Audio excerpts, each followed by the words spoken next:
Listening to others. How about this? You listen to other people tell you couldn't do something or you should do this. Yes? A lot of experts in this field, aren't there? Everybody's an expert. But how many are really an expert? Yeah. I meet a lot of people that talk all kinds about investing all the time. I go to a lot of different traders expos and fairs and things like that for the stock market. I meet some really brilliant people that just, I've talked to them, I think, man, these people are just, I can't believe how smart these people are. Then I ask them if they're trading. Well, I haven't really, no. You're an expert. Yes, I am, but you're not trading. No, I'm not.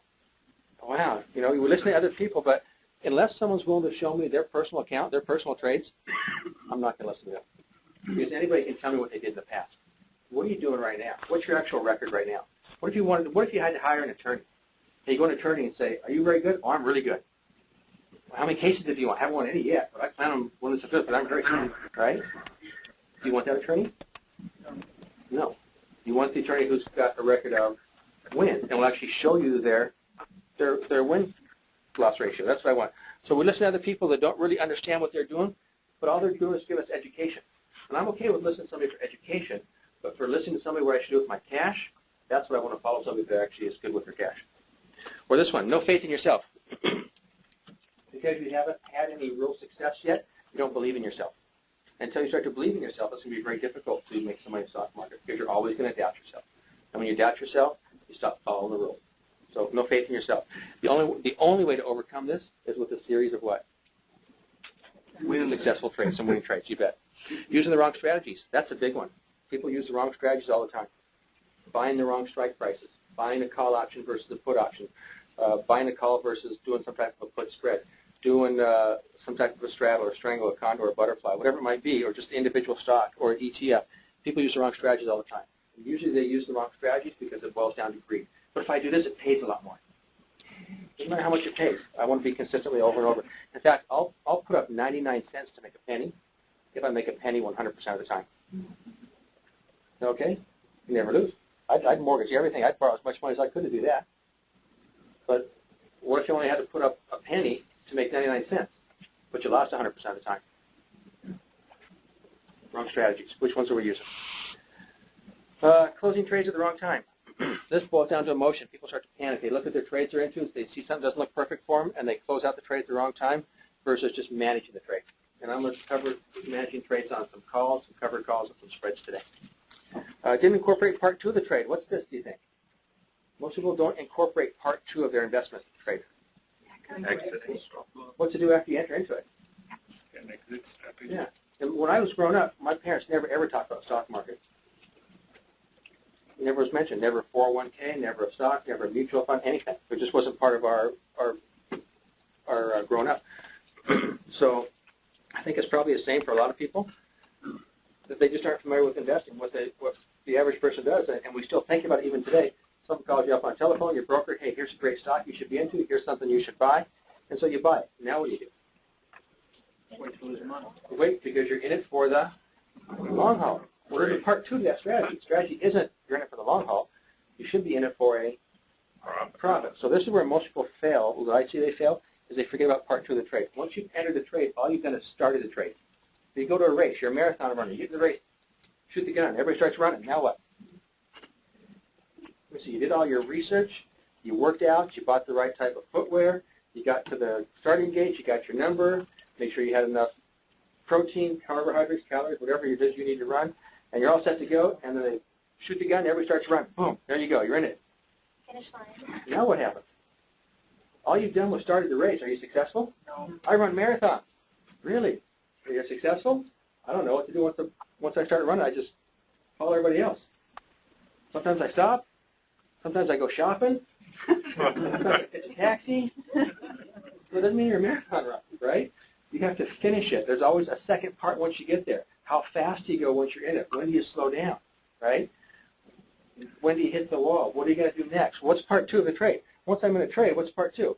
I need to know before I enter a trade what I'm going to do if it goes up, what I'm going to do if it goes sideways, and what I'm going to do if it goes down. And if you don't know that once you're in a trade, don't start the trade.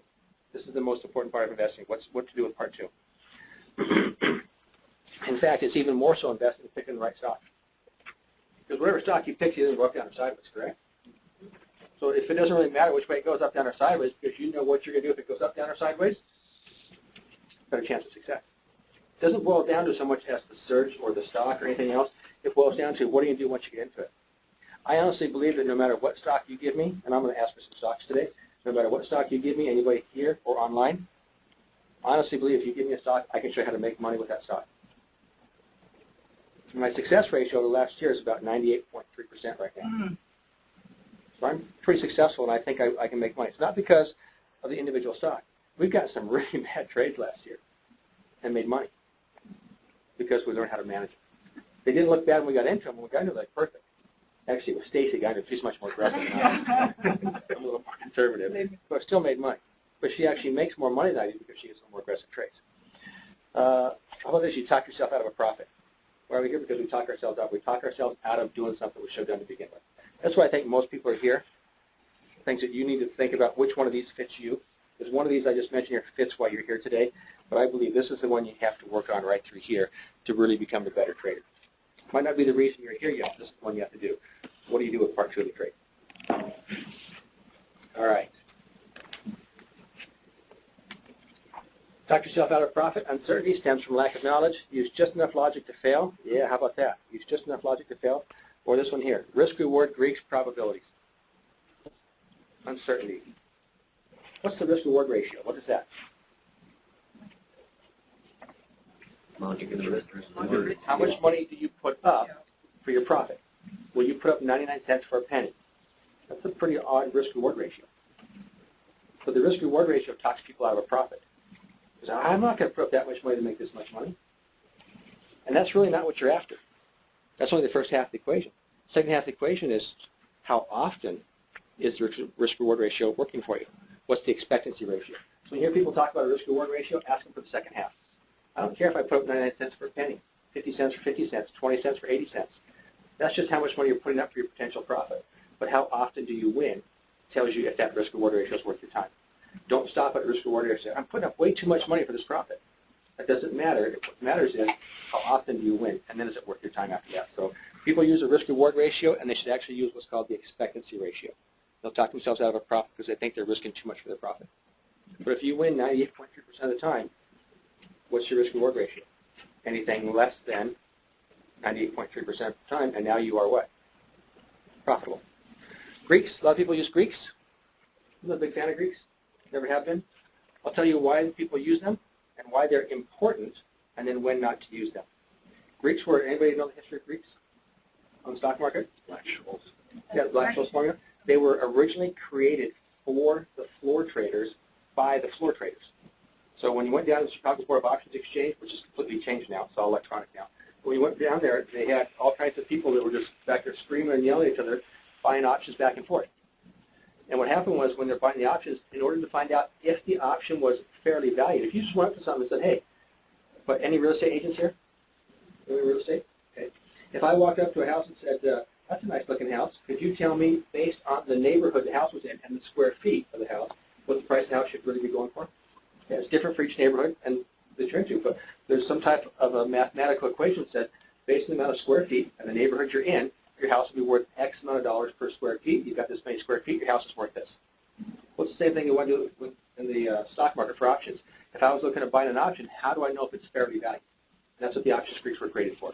So if you're thinking about buying an option, it tells you this option is fairly valued based on its previous volatility.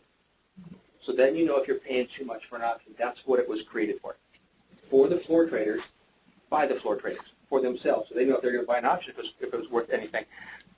The problem with this now is that we as investors use this to decipher what the option will be worth in the future, and that's garbage because you can't tell.